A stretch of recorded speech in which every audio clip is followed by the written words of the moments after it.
Hello everyone, I am doctor Devyani and you watching epistasis. तो आज के इस वीडियो में हम लोग प्लांट किंगडम के बारे में डिस्कस करेंगे जो फर्स्ट यूनिट है क्लास 11 बायोलॉजी की उसमें आता है। एंड ये चैप्टर सारे जो कम्पिटिटिव एग्जाम्स होते हैं उसमें एनसीईआरटी क्लास 12 11-12 का सिलेबस रहता है, उसके लिए भी काफ़ी इंपॉर्टेंट है। Okay, so let's begin. It is a quick revision of the chapter, not in detail or in-depth preparation for this particular chapter, right? So get into the video. So ये plant kingdom mainly comprises of all multicellular photosynthetic organisms. So they are multicellular, first thing, they are photosynthetic and they may be aquatic or terrestrial, and they are the primary producer of biospheres. So that's why this kingdom or the plant kingdom hold most of the importance, because they are the primary producer of biosphere, right? So these plant kingdoms is mainly classified into 5 groups: algae, bryophyte, pteridophyte, gymnosperm and angiosperm. And this classification is mainly based on some characters, both morphological characters and internal characters, right? So depending upon this classification system, all the classification system can be of 3 types: artificial, natural and phylogenetic classification. So in case of artificial classification, only the external or the morphological characters are for consideration, right? So what happens due to this artificial classification, related species or related organisms can be separated, okay, because these external characters are highly dependent upon the environment or the habitat they are living. So this artificial system of classification is not foolproof. Therefore natural classification has come into the account, and it is mainly proposed by Bentham and Hooker, where the external characters including the internal characters will be considered. Okay, external features like their morphology and internal features like their cellular cellular organization and any other anatomical characters, any internal characters also, and also reproduction, sexual organs, etc. So all these characters will be taken into consideration. So this is natural classification, and this is a very logical classification for classifying all the plant kingdom, not only for plant kingdom, for animal kingdom also, right?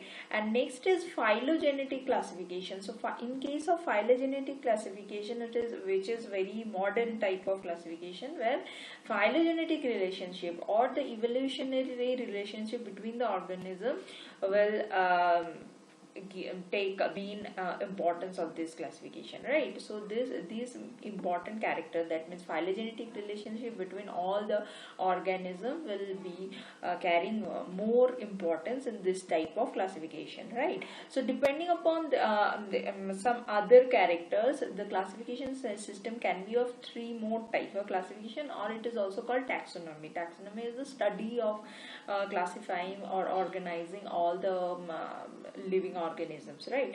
So what is numerical taxonomy? In this numerical taxonomy, it is mainly computer based, and here coding is done. And what is the benefit of numerical taxonomy? Where a number of characters can included or can taken care of in numerical taxonomy, right? So again, when the psychological character of organisms are important in this type of taxonomy, it is called cytotaxonomy. And when the chemical organization or the chemical compounds which are composing the particular organism is the main importance or the basis of the classification, then it is called chemotaxonomy, right? तो फिर हमारा जो भी as a whole classification system है, ये mainly 3 type के हैं: artificial, natural and phylogenetic. वहाँ पे आर्टिफिशियल क्लासिफिकेशन में बस एक्सटर्नल कैरेक्टर्स की ध्यान दिया जाता है, इसलिए ये वाले क्लासिफिकेशन इतना इम्पोर्टेंट या फिर इससे बहुत ही इसका डिसएडवांटेज है, ताकि जो भी क्लोज रिलेटेड ऑर्गेनिजम्स को भी आर्टिफिशियल क्लासिफिकेशन बहुत दूर कर सकता है and vice versa, right. So natural classification is more acceptable, where internal and external both type of characters will be taken in care of, right. And again phylogenetic classification में evolutionary relationship को भी इसमें include किया गया है, and it is the most modern type of classification. Numerical taxonomy में coding के through में कंप्यूटर में सारे ऑर्गेनिजम्स की कैरेक्टर्स को रखा जाता है, एंड इसमें जिस ऑर्गेनिजम्स में ज्यादा कैरेक्टर्स मैचर है उनको इकट्ठे एक ग्रुप में डिवाइड किया जाता है. सो यहाँ पे एक इसका एडवांटेज यही है, यहाँ पे नंबर ऑफ कैरेक्टर्स को आप यूज कर सकते हो at a time. Next cytotaxonomy में हम सेल का जो भी ऑर्गेनाइजेशन है और इसके ऊपर डिपेंड करके क्लासिफाई करते हैं. एंड केमोटैक्सोनॉमी में जो भी कंपाउंड से दैट मीन्स के केमिकल क्या केमिकल से वो पर्टिकुलर ऑर्गेनिज्म बनी हुई है, इसके ऊपर डिपेंड करके क्लासिफाई करते हैं. सो this is the general idea of classification. Now plant kingdom को 5 मेन ग्रुप में डिवाइड किया गया है: algae, bryophyte, pteridophyte, gymnosperm and angiosperm. And अभी हम लोग सारे ग्रुप के बारे में एज ए होल बहुत ही जल्दी एक क्विक रिवीजन करेंगे, राइट. सो चैप्टर बहुत बड़ा है, हो सकता है कि इसका हम 2 पार्ट कर ले. Okay, so next is algae. So mainly algae are chlorophyllous, that means they contain chlorophyll. Simple thalloid type of organization. Autotrophic, इसमें pigments chlorophyll है, इसका मतलब ये खुद से photosynthesis कर सकता है, so they are autotrophic. And largely aquatic, ये mainly aquatic है, लेकिन terrestrial habitat भी इनमें show होता है. Next, they can be symbiotic also. So algae and fungi symbiotic relations में जब आते हैं तब क्या फॉर्म करते हैं? lichen, right. Next is algae characters of अगर एल्गी के सेलुलर ऑर्गेनाइजेशन में जाए तो यूनिसेलुलर हो सकता है, ये मल्टी सेलुलर्स भी हो सकते हैं. So there are unicellular algae mainly and they show microscopic होता है. यूनिसेलुलर जो एल्गी है इसका एग्जांपल है क्लामाइडोमोनास, राइट. एंड ये नॉन मोटाइल भी हो सकता है, मोटाइल भी हो सकता है, जैसे chlamydomonas and spirulina, they are non motile. And chlorella and spirulina, they are non-motile and chlamydomonas is motile, right.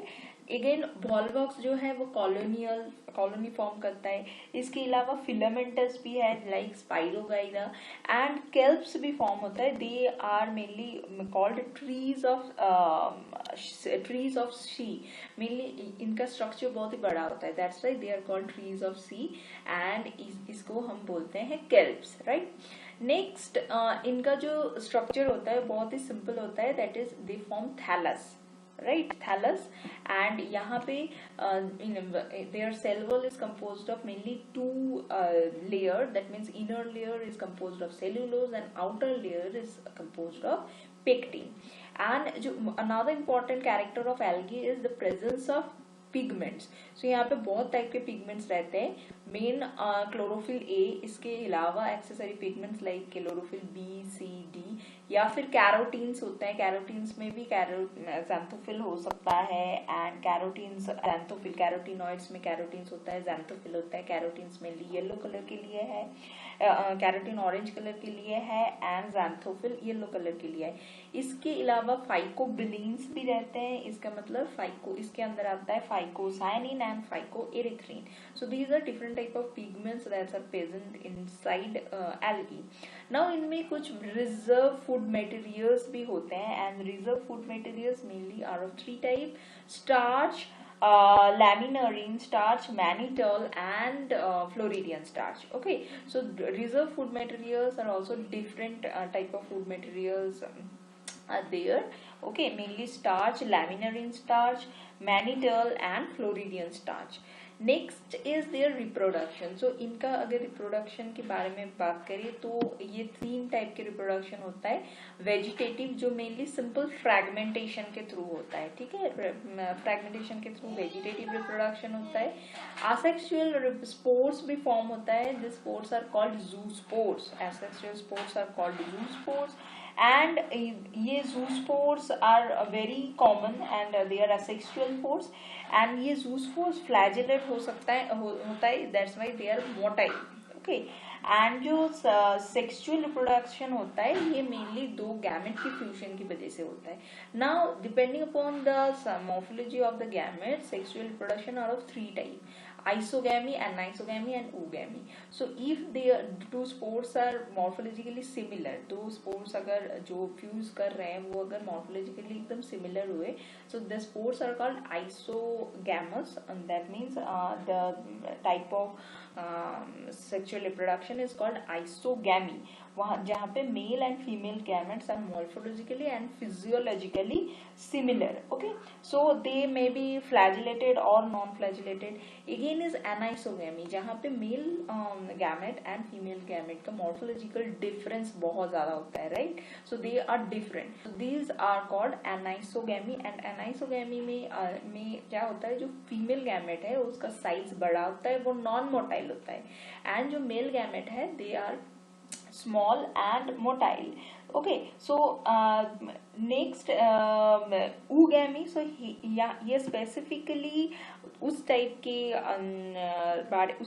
के एनाइसोगैमी है जहाँ पे जो मैंने अभी बताया कि लार्ज नॉन मोटाइल और नॉन फ्लैजिलेटेड फीमेल गैमेट्स होते हैं and small male flagellate small male gametes होते हैं, they are flagellate, right. So ये 2 टाइप के गैमेट्स अगर फ्यूज हुए तो फिर इस टाइप के रिप्रोडक्शन को हम बोलेंगे oogamous reproduction, oogamous बोलेंगे स्पोर्ट्स को, and this type of reproduction is called oogamy। So what is the difference between anisogamy and oogamy? anisogamy में दो जो गैमेट्स होते हैं उनके size morphologically and physiologically they are different, okay. So यहाँ पे पर्टिकुलरली मेल फीमेल वाला बड़ा होता है एंड मेल वाला छोटा होता है, and specifically in oogammy female was non-flagellate and food storing, and males are flagellated and their size is very small, okay। So oogamy is a one type of anisogamy, right? Okay, so these are the main features of algae। now अगर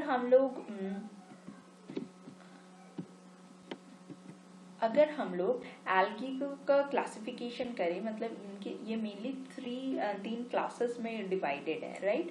सो they are chlorophyceae, phaeophyceae and rhodophyceae. So ये जो chart है ये आप लोगों की NCERT book का ही है, फोटोज भी वहीं के हैं, so ये चार्ट को अच्छे से याद करना है। Chlorophyceae, phaeophyceae and Rhodophyceae, these classes, और ये क्लासेस जो डिवाइड किया गया है ये मेनली पिगमेंट के प्रेजेंस, कौन से टाइप के पिगमेंट इसमें प्रेजेंट है इसके ऊपर डिपेंड करते हैं। नाउ जो क्लोरोफाइसी है they contains chlorophyll, that's why their colour is green, so they are also called green algae. In case of phaeophyceae यहाँ पे जो भी पिगमेंट्स है वो रादर देन ग्रीन पिगमेंट, जैसे क्लोरोफिल ए तो होता ही है, इसके अलावा फ्यूकोसैंथीन एंड क्लोरोफिल सी रहता है, that's why they are called brown algae. And rhodophyceae में रेड पिगमेंट्स होता है, that is called phycoerythrin, and ये भी ऑटोट्रोफिक ही है, सो दिस इसलिए क्लोरोफिल ए डी भी रहता है, so this type of algaes are called rhodophyceae और रेड एल्गी, ओके। सो यहाँ पे जो क्लोरोफाइसी है ये मेनली यूनिसेल्युलर है, होता है, कॉलोनियल होता है एंड फिलामेंटस हो सकता है, and they can be, their cell wall is mainly composed of cellulose and pectin, right. And इसमें फूड जो स्टार्च है, it is food stored food जो है that is simple starch, and cell wall cellulose, mainly cellulose होता है, इसके अलावा भी पेक्टिन थोड़ा बहुत रह सकता है। एंड ये यहाँ पे फ्लैजिलर होता है almost 2 to 8 and position of insertion is equal and apical, that means apical portion से एक फ्लैजिलर निकलता है। Next is their habitat, so ये फ्रेश वाटर, ब्रैकिश वाटर या सॉल्ट वाटर में मेनली रहते हैं। So example is spirogyra and ulothrix. Okay, so they are mainly chlorophyceae. Next phaeophyceae, यहाँ पे जो है ये मेनली ब्रांच्ड होता है। So this is green example of a green algae, it is a volvox, so volvox colonial form किया है, colony form किया है, right? So this is chlorophyte example। तो आपके बुक में बहुत सारे green algae and brown algae, red algae का फोटोज है, मैंने एक एक को लिया है। Next is this figure is of a Fucus, जो है एक ब्राउन एल्गी, ये ब्रांच्ड होता है या फिर फिलामेंटस हो सकता है। एंड इसमें mannitol and laminarin as a reserve food materials present होते हैं। सेलुलोज एंड एल्गीन से बनता है इनका सेल वॉल। ओके, एंड यहाँ पे 2 फ्लैजिला होंगे unequal and they are lateral हो सकते हैं, ऐसा नहीं है कि हर किसी में ही होगा। सो flagellar number and position of insertion is 2, unequal and lateral। Okay, next is a fresh water में रहता है, habitat is fresh water rarely, and brackish water, salt water। Okay, so they are Phaeophyci। next is Rhodophyci, ये mainly red algae है, इसमें जो major pigment is phycoerythrin, Floridian starch से इनका stored food है, फ्लोरिडियन स्टार्च। इनका cell wall cellulose, pectin and polysulphate ester से बनते हैं। यहाँ पे कोई भी फ्लैजिला नहीं रहता है, राइट? सो इसके स्पोर्स विदाउट फ्लैजिला होते हैं। एंड ये जो यहाँ पे और एक थिंग है कि इनका example is polysiphonia and porphyra. So here the figure is of porphyra. Okay, so they कहाँ पे रहता है? फ्रेश वाटर में रहता है, सम ब्रैकिश वाटर में हो सकता है, सॉल्ट और वाटर में भी प्रेजेंट हो सकता है। ओके, सो अगर हम इनके रिप्रोडक्शन के बारे में बात करें, सो क्लोरोफाइसी में फ्रैगमेंटेशन फ्यूजन होता है जो वेजिटेटिव है, ज़ूस्पोर फॉर्म होता है, and their sexual reproduction is isogamous to advance oogamous, कहीं पे भी वेरी करता है। नेक्स्ट अगर फियोफाइसी के बारे में बात करें तो ये यहाँ पे भी फ्रैगमेंटेशन होता है, zoospore and aplanospore. So this is another type of asexual spore, ये फॉर्म होता है। एंड यहाँ पे भी आइसोगैमस टू ओगैमस होता है। बट रोडोफाइसी जो है यहाँ पे मोनोस्पोर्स और carpospores as an asexual spore form करते हैं, एंड इसमें एडवांस बस ओगैमस टाइप ऑफ रिप्रोडक्शन भी ही होता है रोडोफाइसी में। सो आप लोग इनका एज ए चार्ट फॉर्म कर ले सकते हैं, एंड इससे आपको आसानी होगी पढ़ने में different characters. Okay, so this is about algae classification. Next economic importance. So ये जो ग्रुप है एल्गी, इसका बहुत ज़्यादा इकोनॉमिक इम्पोर्टेंस भी है। जैसे इसको एज ए फूड यूज कर सकते हैं, क्लोरेला एंड पोर्फाइरा जो है ये rich source of proteins, and hence they are used as food supplement. And again is photosynthesis. So यहाँ पे इनका और एक इकोनॉमिक इम्पोर्टेंस है, they are photosynthesis. So total 50% of total photosynthesis on earth is carried out by algae। Okay, so this is another major importance of this type of algae। Next, alginic acid, so it is a phycocolloid and they are formed by Phaeophyci। Okay, Phaeophyci example is laminarine, microcystis, fucus। so ये सब ये alginic acid form करते हैं जो stabilising emulsion है, flame proof plastic and security glasses में use होता है। नेक्स्ट इज एगर एगर, ये भी कल्चर मीडियम में सॉलिडिफाइंग एजेंट के हिसाब से यूज होता है, एंड ये मिलता है हमें रेड एल्गी जेलिडियम एंड ग्रासिलेरिया से। नेक्स्ट कैराजिनन, ये भी एक कमर्शियल प्रोडक्ट है जो textile, leather and brewing industry में एज ए फार्मास्यूटिकल इमल्शन के हिसाब से यूज होता है, एंड ये हमें मिलता है कॉन्ड्रस क्रिस्पस करके एक रेड एल्गी है यहाँ से। नाउ मेडिसिनल वैल्यूज भी इनके बहुत है, जैसे कोरालिना जो है ये क्योरिंग वॉर्म इन्फेक्शन में काम आता है, लैमिनरिन, एस्कोफाइलम, एंटीबायोटिक प्रॉपर्टीज होते हैं। सो बहुत सारे एल्गी हैं जिनका मेडिसिनल वैल्यूज भी है। And next is sewage disposal, जहाँ पे chlamydomonas and chlorella as a components of sewage tank में भी, ऑक्सीडेशन टैंक में भी हमें ये एरोबिक कंडीशन में और disposal of sewage of decomposer में, मतलब सीवेज डिस्पोजल में ये काम करता है। तो यहाँ पे स्पेलिंग ये गलत है, यहाँ पे एक ई होगा। Okay, so sorry for that. Okay, so this is about algae. So इसका characters, इसके classification and economic importance, ये तीन चीज पढ़नी है। Okay, next coming to the bryophytes. So bryophytes को हम लोग they are called amphibians of the plant kingdom because why? Because they ये जो bryophytes है ये mainly terrestrial regions में होता है, लेकिन इनकी reproductions के लिए water बहुत जरूरी है, right? So that's why they are called amphibians of plant kingdom. And again अगर इसके स्ट्रक्चर के बारे में बात करें, so they are tharus like एक स्ट्रक्चर होता है, इससे एक प्रोस्टेट और इरेक्ट पोर्शन निकलता है, एंड यहाँ पे राइजॉइड्स रहता है जो रूट्स लाइक स्ट्रक्चर है, so they are called rhizoid. So अगर हम इस फिगर के बारे में बात करें, so this is a thallus, and यहाँ पे ये जो रूट लाइक स्ट्रक्चर है they are called rhizoids, right. Now इसमें कोई ट्रू स्टेम, रूट या फिर लीव्स नहीं होते हैं, root like, stem like and leaf like structures होते हैं, right. So their main plant body are haploid gametophyte. So this is very very important, हमें हर ग्रुप का जो डोमिनेंट फेज है, that means main plant body कौन से type के हैं ये पढ़नी है। सो इनका जो प्लांट बॉडी है that are haploid gametophyte. Okay, so this gametophyte में male sex organ and female sex organ होता है। Male sex organ is called antheridium and female sex organ is called archegonium. So जो ये mail जो antheridium है उसमें बाइफ्लैजिलेट एंथेरोजूइड्स form होता है। ओके, सो इस जूइड्स को ही हम आर्किगोनियम तक पहुंचने के लिए वाटर करंट की बहुत जरूरत होती है। Okay, so the female sex organ is archegonium and they are mainly flask shaped, right, and a single cell is there. And जब ये एंथेरोजोइड रिलीज होके वाटर में जाता है, ये वाटर करंट के थ्रू कोई भी एंथेरिडियम में पहुंचता है एंड उसको उसके अंदर उसको फर्टिलाइज करता है। Okay, so and antherozoid fuses with the egg to produce, क्या प्रोड्यूस होता है फाइनली जाइगोट।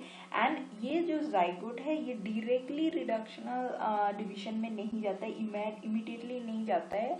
सो ये जाइगोट से क्या फॉर्म होगा, स्पोरोफाइट फॉर्म होगा, लेकिन ये डायरेक्टली नहीं होता है, ये कुछ टाइम तक वहीं पे रहता है एंड उसके बाद वो रिडक्शनल डिवीजन जो सेल डिवीजन में हमने पढ़ा है मियोसिस करके एक मल्टीसेलुलर बॉडी फॉर्म करता है and they are called sporophyte.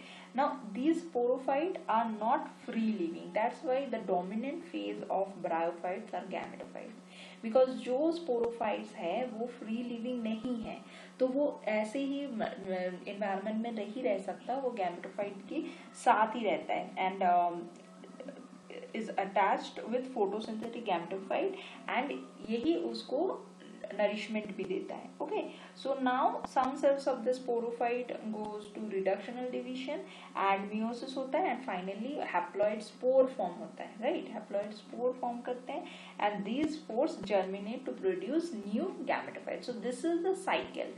So main plant body is gametophyte, जहाँ पे एंथेरिडियम, आर्किगोनियम, एंथेरोजोइड्स, एंथेरिडियम आर्किगोनियम रहता है, यहाँ से एंथेरोजोइड्स फॉर्म होता है, वो आर्किगोनियम में जाके फ्यूज करके जाइगोट फॉर्म करता है एंड ये जाइगोट से मल्टीसेलुलर स्पोरोफाइट फॉर्म होता है जो फ्री लिविंग एकदम नहीं है एंड वो गैमेटोफाइट के साथ ही अटैच रहता है। फाइनली ये स्पोरोफाइट से रिडक्शनल डिवीजन होगा, स्पोर फॉर्म होगा and this spores will going to germinate a new gametophyte. Okay, so this is the life cycle of bryophyte.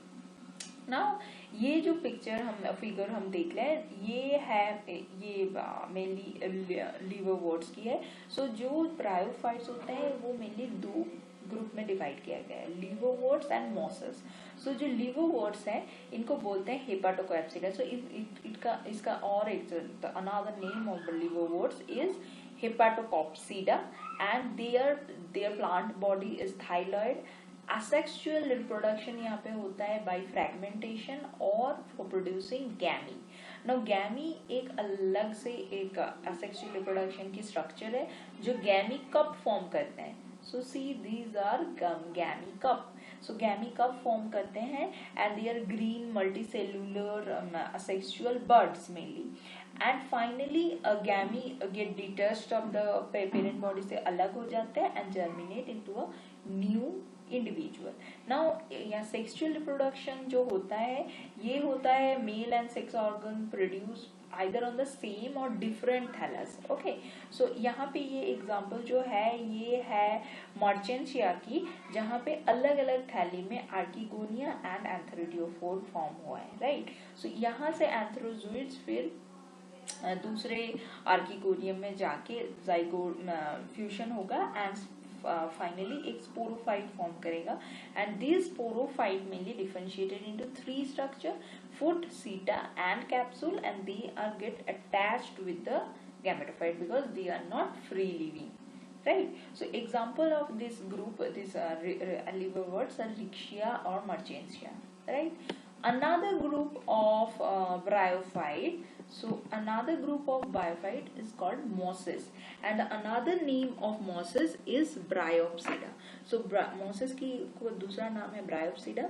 इनका जो गैमेटोफाइटिक स्टेज है, सो मेन प्लांट बॉडी, ये हम bryophyte की group है तो main plant body is always gametophyte, but gametophyte के भी दो अलग अलग ग्रुप्स, दो अलग अलग स्टेज होते हैं। Number 1 is protonema and number 2 is leafy stage. Okay, so protonema जो होता है they are creeping green small branches होता है and frequently filamentous stage. Okay, and finally जो leafy structure होता है that is the second stage of leafy stage, so they are spiral leaves रहता है, so these are spiral leaves, so this is the gametophytic structure.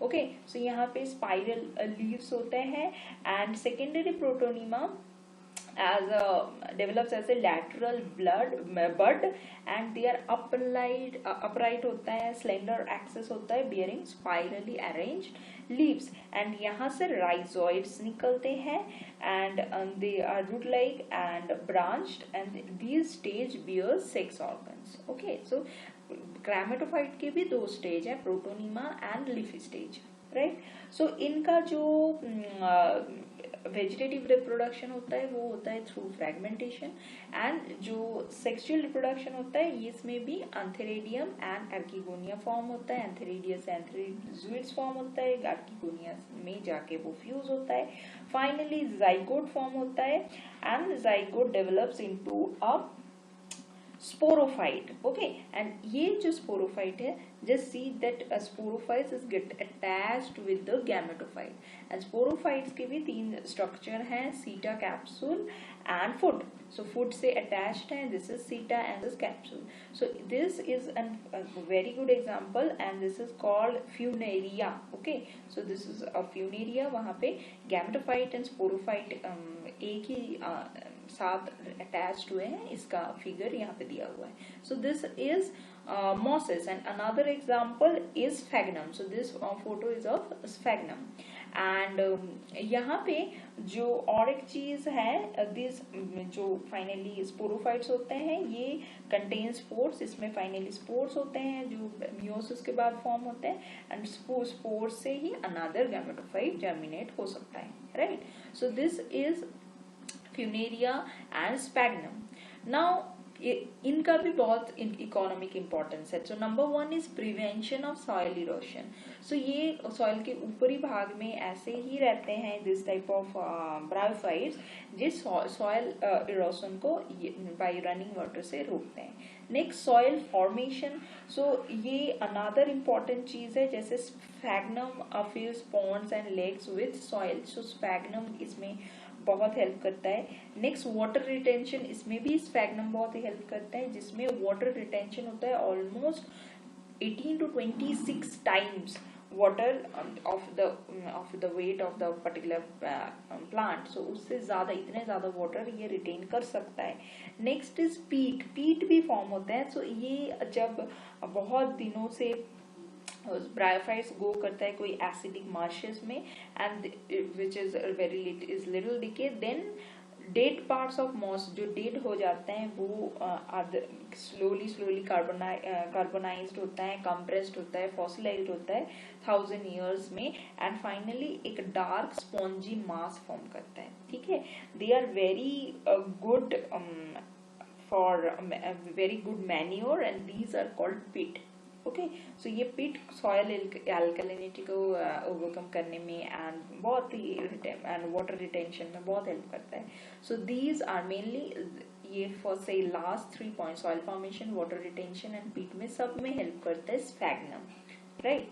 So this is all about bryophytes. Their general character, 2 different types. These are liverworts and mosses, and their economic importance, right? Now next coming to pteridophytes. Okay, so now pteridophytes mainly horsetails and ferns को हम बोलते हैं pteridophytes. Now they are very important because they are the first terrestrial plant with vascular tissue. इसमें vascular tissues होता है. Vascular tissues are what? Xylem and phloem, right? So here the main plant body is a sporophyte with proper root, stem, leaves. Okay, so now what is the difference between bryophyte and pteridophyte? Bryophyte में जो main plant body था that is gametophyte, but pteridophyte में main plant body is sporophyte, right? And यहाँ वहां पे root, stem and leaf like structure था, यहाँ पे proper root, stem and leaves होते हैं। नाउ जो छोटे लीव्स होते हैं they are called microphylls, and जो बड़े लीव्स होते हैं they are called macrophylls. Now यहाँ पे ये स्पोरोफाइट्स है, तो ये स्पोरेंजिया, मेनली स्पोरोफाइट्स में स्पोरेंजिया होता है, and that are subtended by leaf like appendages called sporophylls. Okay, so sporophyll mainly sporophyll के अंदर स्पोरेंजिया होता है। Okay, and in some cases ये स्पोरोफिल्स भी स्ट्रॉबेली फॉर्म करता है, इसको हम कोन्स भी बोल सकते हैं, एंड एग्जांपल इज सेलाजिनेला और इक्विजिटम। इसमें strobili, male strobili and female strobili ऐसा फॉर्म हो सकता है। So this is called strobili. Now ये जो स्पोरोफिल्स हैं, यहाँ से स्पोर फॉर्म होगा माइनली, यहाँ पे मियोसिस होगा, स्पोर फॉर्म होगा, and they will going to generate और germinate to give rise a inconspicuous multicellular free living mostly photosynthetic gametophyte, and these are called prothallus. Okay, so यहाँ again there is a difference with bryophyte. Bryophyte में जो sporophytic generations are there, which is totally depend upon the gametophyte, right? They are not free living. But pteridophyte में जो spore से germinate होके जो gametophyte form होगा, they are free living, mostly photosynthetic, thalloid structure होगा, and these are gametophytes, and they are also called prothallus. And ये prothallus के अंदर एंथेरिडिया एंड आर्किगोनिया होगा, एंथेरिडिया से एंथेरोजोइड्स फॉर्म होगा, आर्किगोनिया में जाके फ्यूज होगा, and finally they will form zygote. Okay, so these, ये जो गैमेटोफाइट है ये पर्टिकुलरली इसका कोई इन्वायरमेंटल कंडीशंस होता है जिसमें ही ये ग्रो करते हैं, जैसे कूल, डैम्पी, शेडी प्लेस में ही these gametophytes can grow. So that's why pteridophytes की जो growth होता है और habitat होता है बहुत restricted है, बहुत ही limited होता है। And these gametophytes bear male and female sex organ called antheridia and archegonia, and यहाँ पे भी water चाहिए होता है। जो male gametes से release होगा antheridia से, वो water में transfer होके archegonia में जाएगा, fusion होगा male gamete and female gametes का, and finally zygote will form, and thereafter produce a multicellular well differentiated sporophytes. Okay, now ये जो स्पोर्स हैं ये अगर सेम टाइप के हुए then this spores are called homosporous, but if they are different then they are called heterosporous. So दो type के spores form होता है in pteridophytes, and they can be of macrospores and microspores, and they are known as heterospores. So heterospores में भी दो type है, अगर बड़े वाले को macrospore and छोटे वाले को माइक्रोस्पोर बोलते हैं। नाउ जो ये megaspores and microspore germinate and give rise to a female and male gametophyte, ये फॉर्म करेगा स्पोर से, फिर male and female gametophyte form होगा। नाउ इसमें जो फीमेल गैमेटोफाइट होते हैं they are retained in the plant sporophyte. So ये जो फीमेल गैमेटोफाइट फॉर्म होगा गैमेटोफाइट स्पोरोफाइट्स के अंदर ही ऑन द पेरेंट स्पोरोफाइट्स में ही ये वेरिएबल पीरियड्स तक रह जाते हैं। Now the development of zygote, जो भी जाइगोट फॉर्म होगा of young embryos takes place within the female gametophyte. So female gametophyte के अंदर ही जाइगोट फॉर्म होगा एंड ये गैमेटोफाइट स्पोरोफाइट के अंदर में ही साथ ही रहे। So this event is a precursor of seed habit. Okay, so जो हम इसका एक इवोल्यूशनरी पॉइंट ऑफ व्यू है, क्योंकि इसके बाद हम जब जिम्नोस्पर्म और एंजियोस्पर्म जब पढ़ेंगे तब हमें पता चलेगा कि सीड हैबिट एक ऐसा इम्पोर्टेंट कैरेक्टर है जिसका बहुत इवोल्यूशनरी इम्पोर्टेंस है। सो टेरिडोफाइट्स में एक जो ये होता है कि फीमेल गैमेटोफाइट स्पोरोफाइट के अंदर ही रहता है एंड जो जाइगोट फॉर्म होता है वो फीमेल गैमेटोफाइट के अंदर ही बहुत वेरिएबल पीरियड तक रहता है। So this condition is also called precursor of a seed habitat, जिसका बाद में evolutionary importance होगा।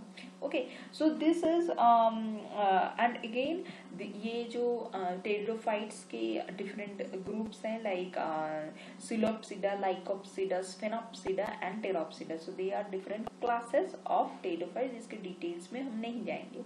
नेक्स्ट इनका important examples are Selaginella, Equisetum, Salvinia, Pteris, Azolla, so they are also example of pterods, right?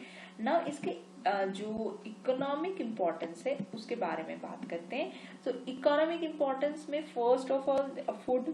सो बहुत tribes में tribal peoples जो होते हैं वो स्पोरोकार्स ऑफ मार्शिलिया का एज ए कुक करके एज ए फूड यूज करते हैं। Now they are also binders of soil. So वो pteridophytes bind the soil even along hilly slope में भी वो बाइंड करता है, वो सॉइल के साथ बाइंड करके रहता है जिससे सॉइल इरोशन कम होता है। Now scoring, so stems of some plants are used in scoring or cleaning of utensils or polishing materials. So example is Equisetum, Equisetum इसमें यूज करते होता है। Next nitrogen fixation. सो इसमें सम फर्न जो होते हैं जैसे वाटर फर्न एजोला, ये एक सिम्बायोटिक रिलेशनशिप में होता है नाइट्रोजन फिक्सिंग साइनोबैक्टीरियम एनाबिना के साथ एक ये नाइट्रोजन फिक्स करता है Azolla. Okay, so this is a symbiotic relationship association. And medicine, so इनका मेडिसिनल वैल्यूज भी हैं जैसे राइजोम्स में rhizomes of male shield fern जिसको बोलते हैं ड्रायोप्टेरिस, ये are use for anti helminthic drug के हिसाब से यूज होता है, anti helminthic drug. Next Equisetum भी यूज होता है प्रिपरेशन ऑफ डाईयूरेटिक हिमोस्टैटिक और हिमोपोएटिक ड्रग्स के हिसाब से इक्विजिटम यूज होता है। Now they are also used as an ornamental plant. So ferns तो बहुत ऑर्नामेंटल फर्न्स के इसमें यूज होता है बिकॉज देयर foliage और the leaves are very beautiful. Okay, so they can be used as ornamental plants. Now this is an example of इक्विजिटम जहाँ पे ये राइजोम फॉर्म हुआ है, यहाँ पे ब्रांच्ड होते हैं, नोड्स इंटरनोड होता है एंड इसमें ये जो स्पोरोफिल्स हैं वो स्ट्रॉबिली फॉर्म किया है, single strobili, that's why they are called strobilus. Okay, so this is the main structure and the characters of pteridophytes.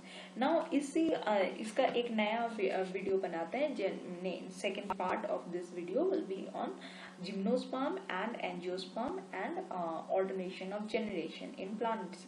Okay, so ये वीडियो यहाँ तक ही। अगर आप लोगों को अच्छा लगा तो please subscribe to Epistasis and give it a thumbs up and share among all your friends. Okay, so meet you in the next part of this video.